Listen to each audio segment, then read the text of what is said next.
Thyroid hormone का normal रहना बहुत आवश्यक है। सबसे इम्पोर्टेंट है कि आप थायराइड की जो दवाई है वो टाइम रेगुलर लें और एक नॉर्मल हेल्दी डिलीवरी के लिए थायराइड हार्मोन की जो नॉर्मल लेवल्स होना वो बहुत ज़्यादा इम्पोर्टेंस है। तो रेगुलर व्यायाम, फिजिकल एक्टिविटी और तली हुई और मीठी चीज़ों का परहेज, फीमेल्स में या औरतों में मासिक की दिक्कत, ये सारे लक्षण कॉमन होते हैं और मोस्ट ऑफ द पेशेंट्स जो हैं हमारे पास इन्हीं लक्षणों के साथ आते हैं। नमस्कार दर्शकों, मैं राखी चौधरी सिटी चैनल में आप सभी का स्वागत करती हूं। तो आज हम आप सभी शहरवासियों के लिए लेकर आए हैं एक स्वास्थ्य संबंधी कार्यक्रम।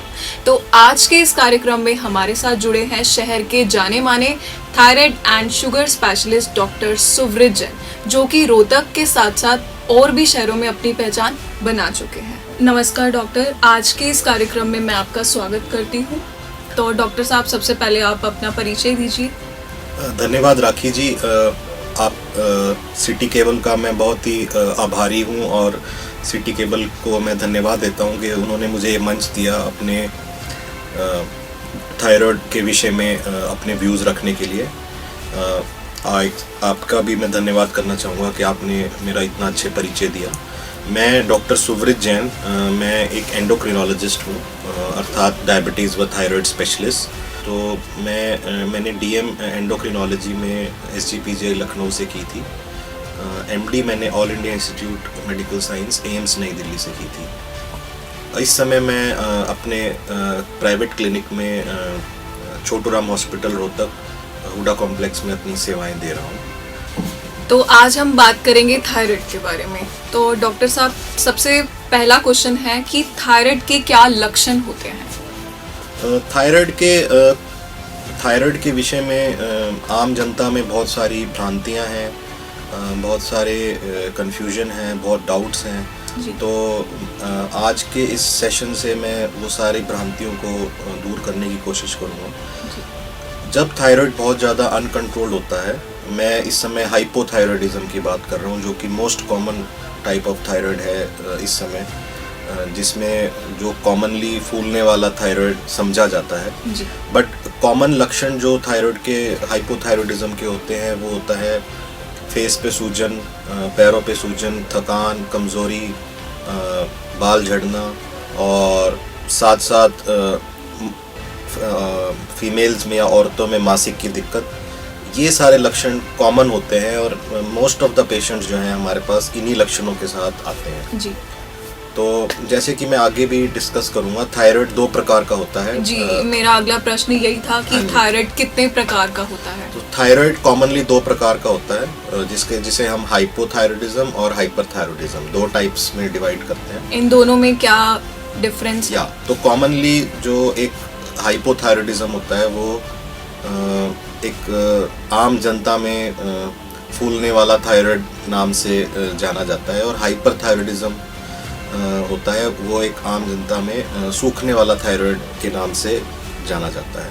बट ये डिफरेंशिएशन इतना क्लियर नहीं है और इसके में बहुत सारी भ्रांतियां हैं जिनको मैं अगले 5 मिनट में क्लियर करूँगा। तो थायराइड जिस स्थिति में थायराइड हार्मोन की शरीर में मात्रा कम हो रही होती है उसे हाइपोथायराइडिज्म कहते हैं, और जब थायराइड हार्मोन की मात्रा बढ़ती है शरीर में उसे हाइपरथायराइडिज्म कहते हैं। तो इसकी जो डेफिनेशन है वो थायराइड हार्मोन की शरीर में मात्रा के आधार पर बनी है जी। तो जब मात्रा कम होगी तो हाइपोथायराइडिज्म कहा जाएगा और मात्रा जब ज़्यादा होगी तो हाइपरथायराइडिज्म कहा जाएगा। तो कॉमनली हाइपोथायराइडिज्म में पैरों पे सूजन, मुंह पे सूजन, महिलाओं में मासिक की दिक्कत, थकान, कमज़ोरी और वजन बढ़ना, ये लक्षण कॉमन होते हैं जी। वजन के विषय में एक बात मैं बहुत क्लियरली बोलना चाहूँगा कि थायराइड जो हाइपोथायराइडिज्म होता है उससे डेफिनेटली वजन बढ़ता है, बट कॉमनली जब बहुत ही ज़्यादा अनकंट्रोल्ड होता है थायराइड तभी वजन बढ़ता है, और यूजुअली 2 से 3 किलो तक ही एक्स्ट्रा वजन बढ़ता है, जो कि शरीर में पानी इकट्ठा होने की वजह से होता है जी। आम जनता में ये भ्रांति है कि हर थायराइड पेशेंट जिसका वजन ज़्यादा है उसको ऐसा लगता है कि मेरा वजन थायराइड की वजह से है जी। जबकि ये एक मिथ है। ये एक भ्रांति है, ये एक मिथ है, ये एक मिसअंडरस्टैंडिंग है। जी। जब थायराइड अनकंट्रोल्ड होगा, जब थायराइड की मात्रा शरीर में बहुत कम होगी, अर्थात जब कॉमनली टीएसएच टेस्ट होता है, अगर टीएसएच की वैल्यू बहुत ज़्यादा होगी, जी। उसी स्थिति में 2 या 3 किलो वजन हम थायराइड से बढ़ा हुआ मान सकते हैं। और जो पेशेंट्स थायराइड के दवाई ले रहे हैं रेगुलर, जी। और उनका थायराइड नॉर्मल है, मतलब कि टीएसएच अगर नॉर्मल है और उनका वजन फिर भी बढ़ रहा है, जी। तो वो वजन बढ़ना हम थायराइड की वजह से नहीं मान सकते। ये एक कॉमन मिथ है सोसाइटी में कि भाई मेरे को थायराइड है इसलिए मेरा वजन ज़्यादा है। जी। तो मोस्टली हमें लाइफस्टाइल पे हम फोकस नहीं करते हैं, जो हमारा खान पान है, जो हमारा व्यायाम है, इन पे फोकस नहीं करते और हम सारा फोकस थायराइड पे कर देते हैं। जी।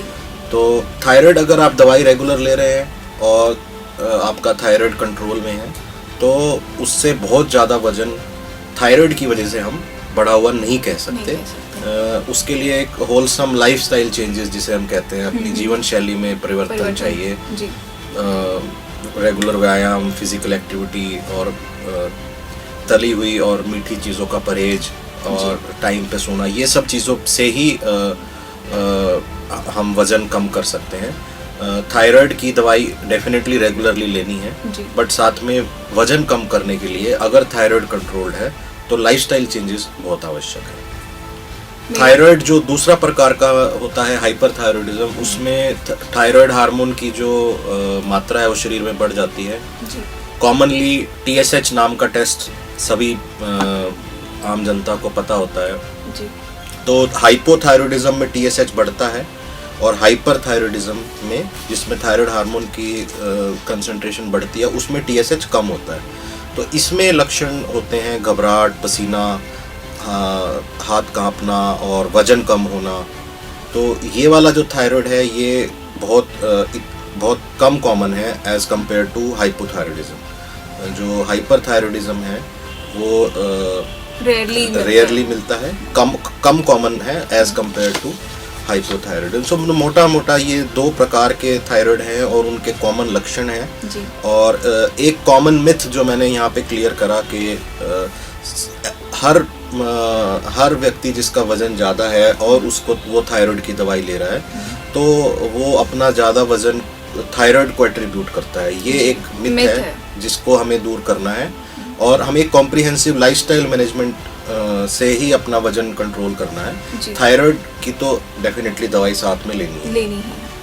तो मेरा अगला प्रश्न है, अगर थायराइड कंट्रोल ना हो तो उससे किस प्रकार की दिक्कतें आ सकती हैं? जी, तो इस मोस्टली लक्षण जो मैंने आपको बताए कि शरीर में सूजन और वजन बढ़ना, और अगर बहुत ज़्यादा थायराइड अनकंट्रोल्ड हो तो शरीर के हर पार्ट पे, starting from brain, heart, kidney, सब पे असर पड़ सकता है। तो थायराइड को कंट्रोल करना बहुत ज़्यादा आवश्यक है। अगर थायराइड अनकंट्रोल्ड हो जाता है तो बहुत बार हमें एमरजेंसीज, बहुत ज़्यादा सीवियर एमरजेंसीज का भी सामना करना पड़ता है, जिसमें हार्ट के बाहर जो झिल्ली होती है जिसको हम पेरिकार्डियम कहते हैं, उसमें पानी भरना, या लंग्स के बाहर जो झिल्ली होती है प्लूरा कहते हैं, उसमें पानी भरना, या किडनी पे असर आना, या हार्ट पे असर आना। तो ये सारे लक्षण होते हैं जो कि एक लॉन्ग स्टैंडिंग अनकंट्रोल्ड हाइपोथायराइडिज्म में हो सकते हैं। इसके अलावा कुछ लक्षण होते हैं जो कि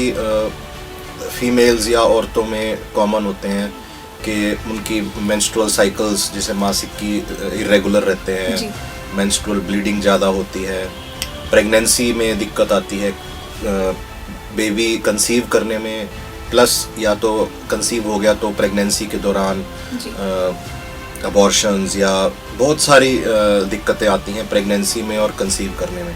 तो थायराइड हार्मोन को कंट्रोल करना बहुत आवश्यक है आपकी सभी पूरे शरीर की एक हेल्दी रहने के लिए और एक नॉर्मल तरीके से फंक्शनिंग के लिए थायराइड हार्मोन का नॉर्मल रहना बहुत आवश्यक है। और इसके लिए मैं सिटी केबल के थ्रू ये जनता से ये आग्रह करूँगा कि अपने थायराइड के लिए एक बार ज़रूर सुपर स्पेशलिस्ट जो जी। कि एंडोक्राइनोलॉजिस्ट होते हैं, जिनके पास डीएम डिग्री होती है एंडोक्राइनोलॉजी में, जी। उनसे ज़रूर एक बार आप परामर्श लें ताकि थायराइड आपका अच्छे से मैनेज हो सके। जी, तो चलते हैं अपने अगले प्रश्न की ओर। तो मेरा अगला प्रश्न है, क्या थायराइड की दवाई लाइफ टाइम लेनी पड़ती है?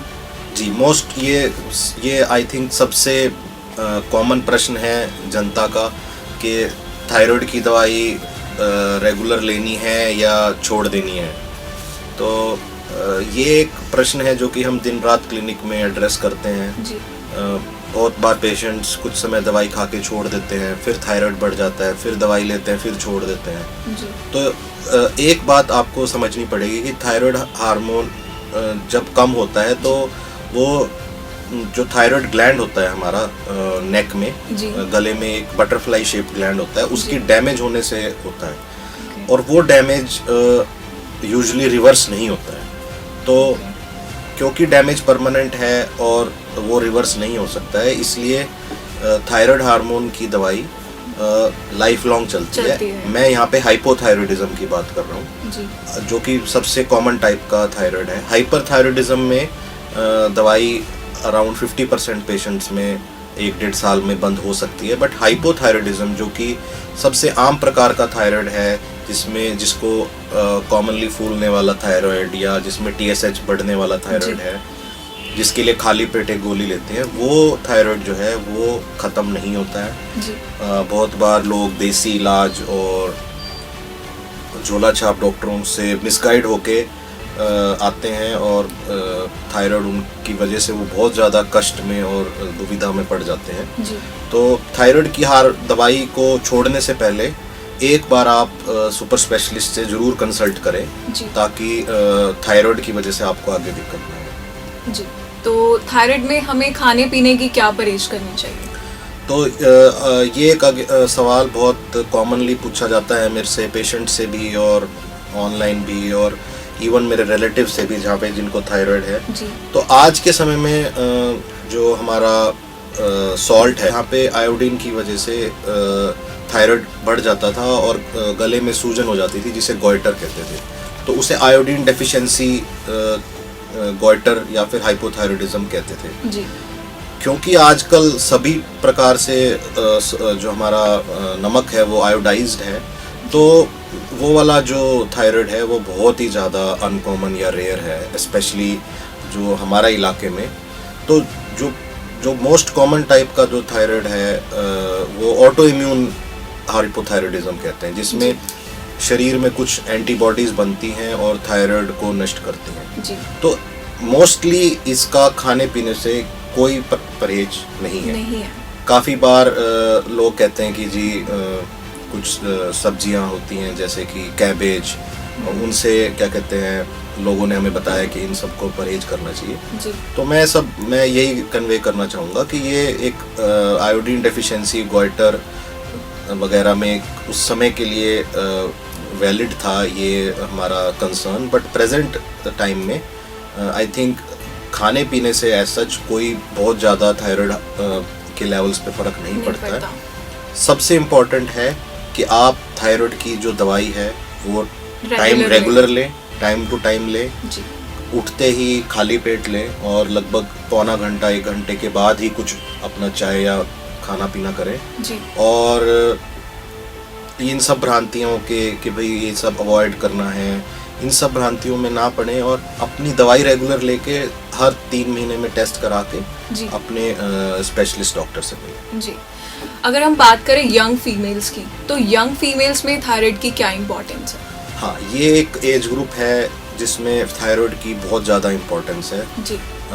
यंग फीमेल्स में थायराइड्स का मासिक से बहुत ज़्यादा क्लोज रिलेशन है। जी। तो अगर थायराइड हार्मोन के लेवल डिस्टर्ब होते हैं तो मासिक धर्म में इरेगुलरिटी या फिर डिले या जल्दी आना, ये सब काफ़ी कॉमन है। तो जिस भी यंग फीमेल को जिसकी उम्र 15 से 35 या 40 साल तक है, जिनको मेंस्ट्रुअल इरेगुलरिटी हो रही है, जिनके मेंसेस या मासिक समय पे नहीं आ रहे हैं या ज़्यादा हैवी आ रहे हैं या बहुत टाइम में आ रहे हैं, डिले हो रहे हैं, तो कॉमनली हम थायराइड का टेस्ट कराते हैं और थायराइड की वजह से ये मासिक की दिक्कत बहुत कॉमन है।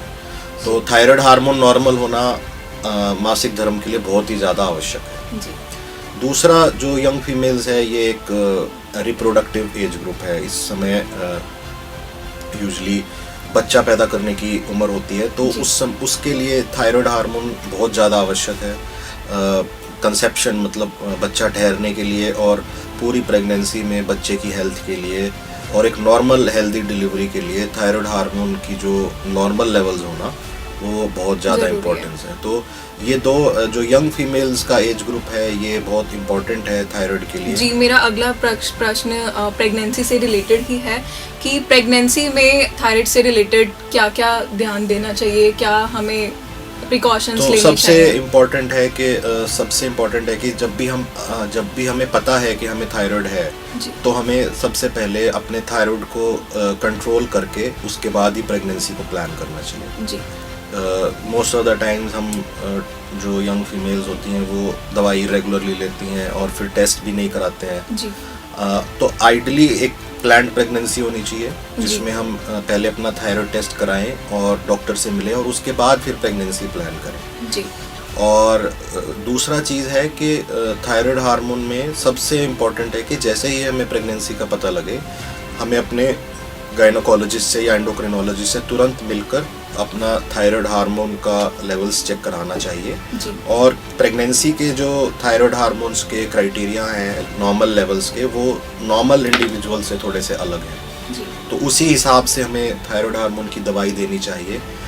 हर ट्रिमेस्टर में या हर पहले 3 महीने में थायराइड हार्मोन्स का अलग लेवल रिक्वायर्ड होता है।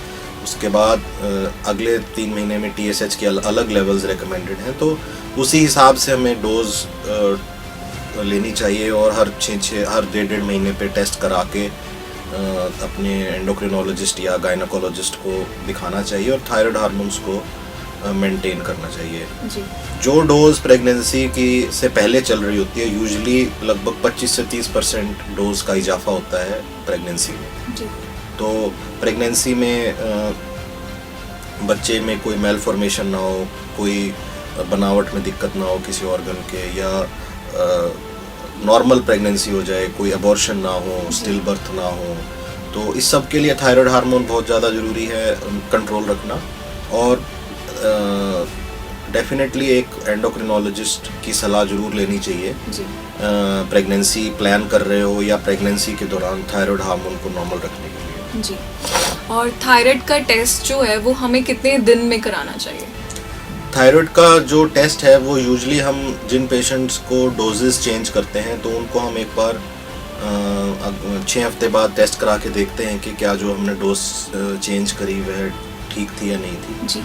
और यूजुअली अगर ठीक चल रहा हो थायराइड तो हम कहते हैं कि 3 to 6 मंथ्स में हमें टेस्ट कराना चाहिए और हमें रेगुलरली मिलना चाहिए अपने डॉक्टर से। जी। थायराइड की दवाई एज सच कोई फिक्स डोज लाइफ लॉन्ग हम नहीं रिकमेंड कर सकते। उसके लिए हमें रेगुलर टेस्ट करा के और डोजिंग एडजस्ट करनी चाहिए। हाँ जी। जी।